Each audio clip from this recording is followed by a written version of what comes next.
what I do at Abstra is help make these reference designs. But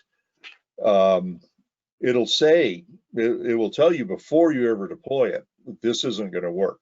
It just won't let you deploy it in the network. It might also, we keep a library of all the switch types and operating systems that we support. And it has an inventory already of what you have in your network. So it can compare what you have with what you want to do. And, you know, there may be occasions where what you want to do isn't supported on maybe one switch or a class of switches that you have in your network. And it'll come back then too and say, you know, you can do this, but not on the switches you have. It's unsupported. So the whole idea, I mean, I could come up with a lot of other examples too, but the whole idea is just, you should be able to validate what you're trying to do before you ever put it into your network. Right, but definitely double, triple check. So I hear from what I hear, you have tons of things going on, tons of work. So how do you keep your balance from your work life and your family life? You know, it's a little bit easier now because my kids are all grown and gone, and they're three of my four kids are parents themselves now. Including my youngest daughter, as of last week, had a baby. So wow, grandchild number 5. Thank you. I'm very proud of that.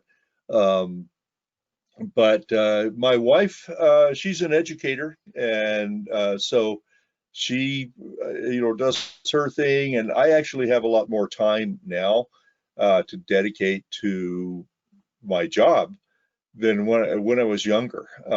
When I was younger, it was a lot more of a struggle to make sure there was always time for the kids, make sure there's always time for my wife. And, you know, and a lot of that was just setting aside, making sure that, you know, work would end at, you know, 5 o'clock or 6 o'clock, and you were always there, you know, when your kids were home. You know, and I mentioned earlier about the writing books, you know, starting on writing projects at 10 at night after everybody else had gone to bed. You know, making sure your weekends are available, you know, for children's events and all that sort of thing. It's, I don't know, pretty standard advice there, I guess, but that's but it does it does get a little easier as you get older. That's good to hear. So while you were writing your books, do you have what they're called the blocking, the writer's blocking? Yes, constantly, and still do. I'm working on another book for Cisco Press right now, and I am a little bit, not a little bit, I'm a lot of an obsessive writer, and I tend to want everything to go correctly on the page the first time. And, you know, and there might be a paragraph that I'll spend hours on because I don't think it looks right. And that is one of the worst things you can do. Most writers, you know, whether it's technical books or writing fiction or whatever, writers will tell you just write it all down, get it on the page, and then you can go back and make things better, you know, on rewrites. And I tend to just get very stuck on one piece. You know, I mentioned I'm doing a new book. It's actually sort of in the routing TCP IP vein, but it's on switching, which Cisco Press has been asking to do for a long time, my editor there. And for a long time, I kind of resisted it, and finally things started changing in the data center enough. I decided, okay, switching is getting more interesting now. I'm approaching it the same way I did routing, just from basics up. You know, even though it'll be a CCIE oriented book, you know, I want it to be more than just a certification book. But anyway, it's on switching, and I'm writing one of the early chapters right now on spanning tree protocol, and how to describe the difference between port roles and port states. You know, just really basic stuff, but I put it all down on the paper and it's kind of dry. And this has just been in the last couple of days. I'm kind of obsessed with, you know, how do I make this interesting? You know, how do I give enough context to where people go, okay, I see what the difference is, and I see why they have these two different things. You know, about the, you know, the difference between root ports and designated ports versus port states. You know, of blocking and forwarding and listening and all of that. So all of that to say, you know, yes, very much. I suffer from writer's block all the time, and I'm bad about not following the best advice, which is just keep writing. You know, even if you're not happy with it, and even if it's not very good, just keep going to get past it, and that'll get you past the writer's block, and then you go back and you know, clean it up later. All right. So, what do you have any kind of expectations once your book is completed, once you're ready to go to the market? Expectations in terms of sales, do you mean, or Any kind of expectation? yeah, it's mostly just my expectations are, have I done a good enough job that people want to read the book? And you know, and I constantly question myself on that. I mentioned, you know, I've always been surprised that routing TCP/IP is as popular as it is. I'm very pleased about it, and I'm glad that it serves people so well. But I'm surprised. I have another book out that it's called OSPF and ISIS, which is, you know, obviously it's just a comparative comparison of those two protocols. And I still, to this day, it's my favorite book that I've ever written, Really? but it doesn't sell that much. Yeah, it's you know, I thought, man, if they like writing TCP/IP, they're gonna love this book, because I go into a lot more detail, and I think I've, you know, really clearly explained the difference between these two protocols. And you know, if you know OSPF but want to know ISIS, you know, it's a good book for this. You know, it sold when it first came out. It sold some copies, but it's never done quite as well. I think part of it is because there's no certification around it. People want a book that has that goal of, how does this help me get towards a certification? And then, you know, a lot more mundane. It's just that Cisco Press has a wonderful marketing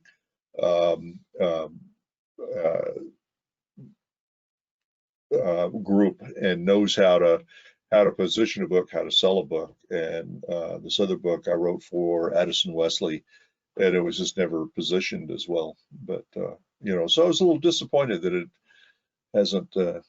Maybe I need to be doing more to promote the book myself. Yeah, but I mean, the reputation that you got from that book is beyond belief.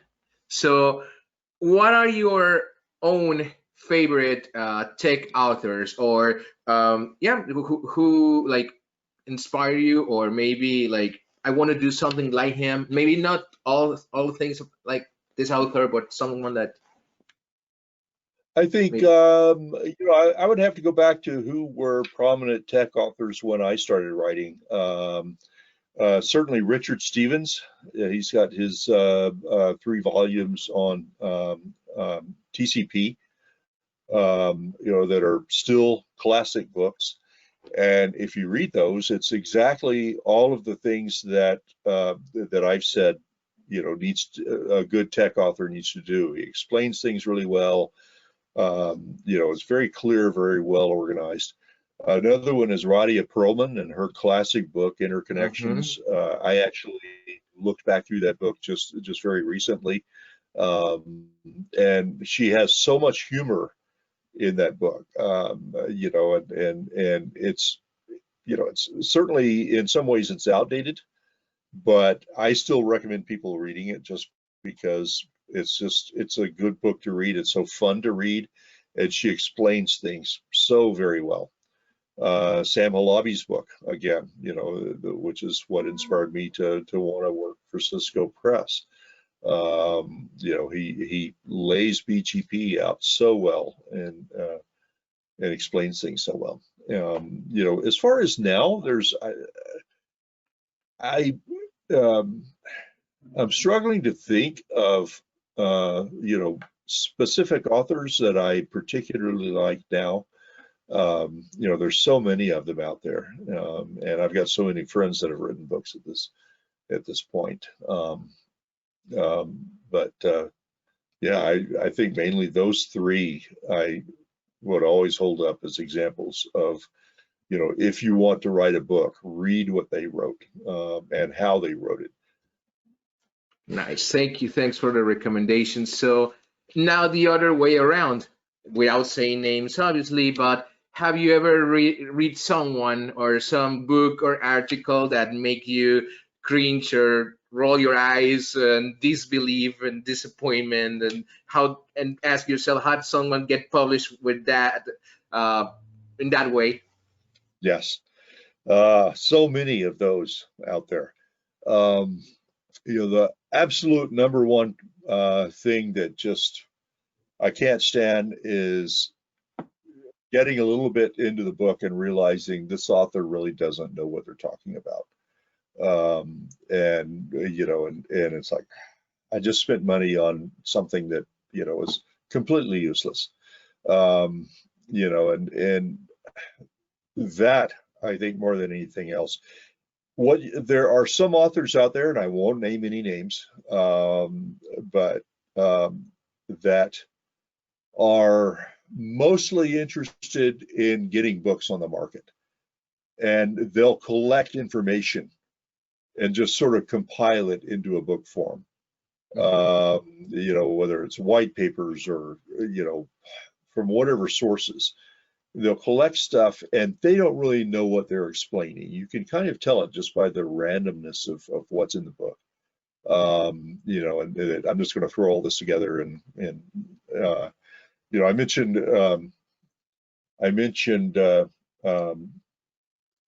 early on, you know, that I had an interest in SDN, and maybe it's whenever there's something new in the industry that a lot of people want to know about, there are these kind of authors that start coming along that, you know, want to cash in on knowing that there's a lot of people that want it. But I've read 2 or 3 different SDN books that were just awful. And really either completely uninformative or, you know, were very obviously just a collection of other sources. Beyond that, it's authors that do know what they're talking about and are, you know, are very good technologists, but they don't explain things well, and the writing can be really dry. And this goes into maybe another piece of advice for anybody that wants to write a book. And I've actually spoken at various times to college engineering groups and people like that. And a big piece of advice that I give young engineers is take a creative writing class, and not a technical writing class, but an actual, you know, where they have you write fiction, and learn how to tell a story out of that. Because even if you don't want to write a book, you know, across your career as an engineer in this industry, you're going to have to write white papers, you're going to have to write presentations for people. And if you just get a few basic skills, a few basic storytelling skills to learn how to make your writing interesting, and casual and conversational, it will tremendously help your career. All right, thank you. But those are my 2 things. are authors that don't know what they're talking about and authors that know what they're talking about but don't know how to write. All right. You just told us about what you're currently working on as a project right now with Cisco Press. So I have one question going back into your past. As you're one of the early CCIEs, what was your methodology? What did you do? What do you use as your study material at a time? There was almost nothing on the market beyond the basics, like Richard Stevens' book on TCP/IP and Douglas Comer's TCP books, Bassam Halabi's BGP book.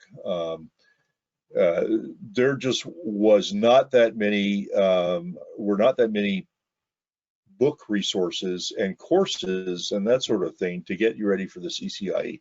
What I literally did, I had just a little stack of mostly Cisco 2500s, you know, that just from my job, there were always, you know, 2500s laying around and you could get some together. And I went cover to cover through the Cisco manuals and read all of it, configured all of it, and the main thing was just practicing over and over and over so that you could you know, build networks quickly without really, you know, you had a lot of stuff, a lot of things that were sort of in the back of your head that could just sort of pour out while you're thinking about something else. You know, because I did know at the time that the CCIE was, you know, a big time challenge and you needed to be able to plan ahead while you're still typing the last thing you were thinking about. So, you know, practice, practice, practice, document everything, you know, writing down, okay, I tried doing this and here's the little trick to it. If you don't do this piece, it won't work, you know, and you know, so note whenever you make mistakes. And all of that. So it was probably a lot simpler right there. And I should mention the Cisco manuals back then were just 3 paperback, I mean, there were, you know, books like this maybe, and maybe about this thick, but there was just 3 volumes. I'm not sure anybody could read the iOS manual cover to cover now, you know, even if there is such a thing, paper manual, there's just too much stuff there now. Yeah. So, but you know, the advantage is now you have a lot more published study guides, you know, people online that will talk about, you know, here's what I did to pass. And I've seen people with some very nice, like Excel spreadsheets that break down, here's all the topics in the exam, and, you know, and here's the subtopics, and, you know, gives you places where you can make notes and stuff. And so there's a lot of good resources out there now. Yeah, I've seen those and they're really useful. So for the audience, now that you're talking about the studies on certification, for the audience, as the young audience and not so young audience that are pursuing certifications, you know, something that I've noticed is that people doesn't know when they're ready. I mean, or doesn't have a structure to prepare to exam, and that's the thing that sometimes gets them to fail more than lack of skill. So what would be your recommendation for them? Like, what would be the proper amount of time that they should invest, or the proper amount of for when they can consider themselves they are with a certain degree of that they're ready to do it and maybe pass? Yeah, I think the best thing anybody can do nowadays is join a study group. And, you know, obviously you're going to have to do a lot of studying or practicing on your own. But if you are in a group, other people that are also studying for the same certification, you can compare notes, you can sort of quiz each other, challenge each other. I think it's a great way to study. As far as time to prepare, you know, if you're looking at just the CCIE, you know, and you're maybe, you know, you've got, you know, CCNA, CCNP behind you or something like that, and you're just going for that, you know, as far as the amount of time, I think it just depends on the person. Some people I've seen, you know, have managed to prepare and pass within a few months. Others will say, oh, this, you know, I worked on this for a year, and you know, and before I felt confident of going in. One of the things that I like to tell people is, you know, it is a long challenge. Don't get discouraged. And I think this even goes back to that advice that I mentioned that I put in the appendix of one of my books. Even back then is, you know, if as long as you can afford it, you know, financially, approach the first exam as, you know, I'm probably not going to pass. And what that does, if you can afford to do it, it's not a cheap exam by any means, but it takes all the mystery away. Now you're not sitting up the night before thinking, oh, did I, you know, what about this? And, you know, and all these things will pop into your mind of, oh, I forgot how to do such and such. And now you can't sleep and you're a wreck the day of the exam. You know, if you've done it once, then, you know, the next exam, obviously the challenges are going to be different, but it's not going to be that different. And you know what's there, and you know what your depth of knowledge is required, and all that sort of thing. And just all that mystery is gone, and you can just relax and study properly and be really prepared the second time around. You know, and I've heard from so many people that said, yeah, I failed the CCIE the first time. The second time I did it, you know, I just cruised right through and it was easy. Yeah. So I know for sure I've been on my own CCA journey, and it's a challenge. That's all I have to say about that at a time. So, you know, as I told you, maybe at the beginning of the show, maybe even before recording or on our email exchange, one of the things that I wanted to promote on this podcast is not only the technology, because I have some videos in which I explain some technology, but I also, in the context of Latin America, I'm from Mexico, by the way, and I wanted to, first of all, like people to have a mindset of having more care about their mental health, having a care more for their not being abused by the system in the way that taking low paid jobs, because, you know, right now with the COVID-19, everything is upside down. But the thing is that we need to dignify our profession in one way. Yes. And we need to take care of ourselves, because, you know, we push ourselves a lot, studying and labbing and working long hours. And that's the reason why I ask you about the balance with your work and your family. And one of the things that discourage a lot of people and affects a lot of people will be failing on their certifications. So yeah, what would be your advice for that to your audience, to the audience, or what the people ask you? I think a lot of it is, and this, I don't know, maybe this is easier said than done, but work for employers that appreciate what you're doing. You know, that's not always so easy, but, you know, even if you're making less money, then, you know, maybe I can work for this employer over here, and, you know, the paycheck is really good, but, you know, there's just this huge amount of stress, and you know, and you know, you get blamed for everything that goes wrong. You know, this other employer, you know, maybe they're going to pay me a lot less, but they're going to support me. They're going to, you know, they're going to understand the challenges that I have, and they're going to help me advance my career. It's certainly very valuable to take a little less money if you know, if what you get in exchange is somebody that's willing to pay for your training classes and willing to give you time to study, and you know, they're not expecting you to work from 8 in the morning to 9 o'clock every night, and you know, that makes a huge difference in, like you said, with mental health and just, you know, your own attitudes toward yourself and towards your job, and avoiding burnout.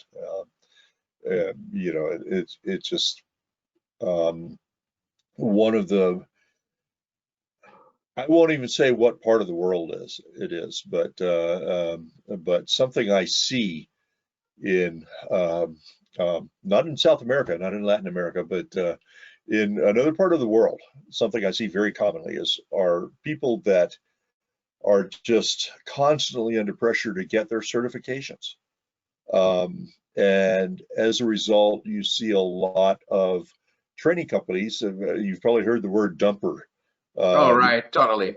Bring unethical CCIEs in that will just tell you what was on the exam, and then, you know, and it's like, you end up with people that are not engineers that are not that valuable. They got the certification that their employer wanted, but they don't really, they didn't study. They, you know, they don't really understand, you know, the protocols. And I've interviewed so many of these kind of people, and you know, and it's painful when, you know, someone has a CCIE and they think they've accomplished something, and your first 3 questions you realize they don't know as much as they thought they did.